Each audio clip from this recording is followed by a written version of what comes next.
I recently did a super short video with this infographic showing the fact that while Missouri is still considered a very red state, in the last election we did shift ever so slightly to the left. That got a lot of conservatives riled up apparently in the comments section of that video, letting me know that Missouri is and always will be a red state first and foremost, which isn't true. Up until 2008, Missouri was considered a bellwether state for the last 100 years, voting correctly with the president that won the election regardless of the party. And Democrats actually had control of the state government through all of the 90s, and it was much more of a purple state going back and forth for the decades preceding.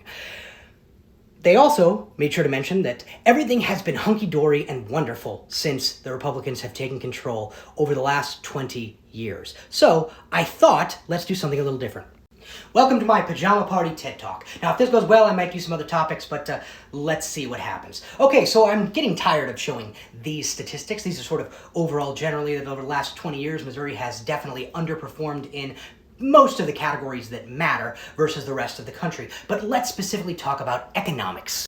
Here is GDP growth since 2008 in our state. You will notice that Missouri is at the very bottom, tracking far behind our neighbors and the average for the rest of the country. Now, I've heard a lot that is just due to the fact that cities suck in the US. Well then, surely, if we look at the rural communities, those are going to perform well, right?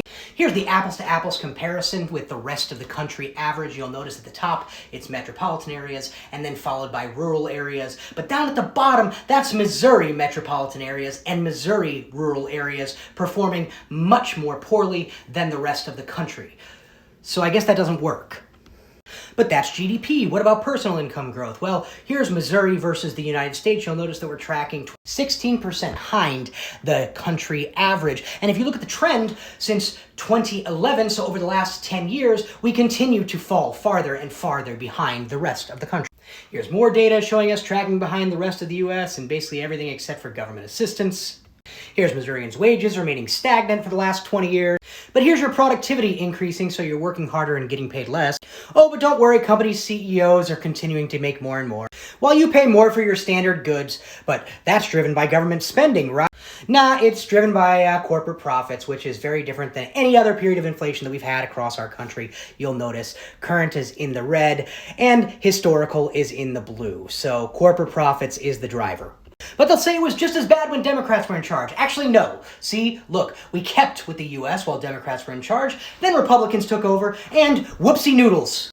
This includes a more recent time frame to show you. Oh, look, a Democrat governor. Oh, but he couldn't do anything because of a GOP supermajority. So the rich get richer, and Republicans tell you that we need to cut more taxes. But look, the U.S. is already one of the lowest tax countries in the entire world.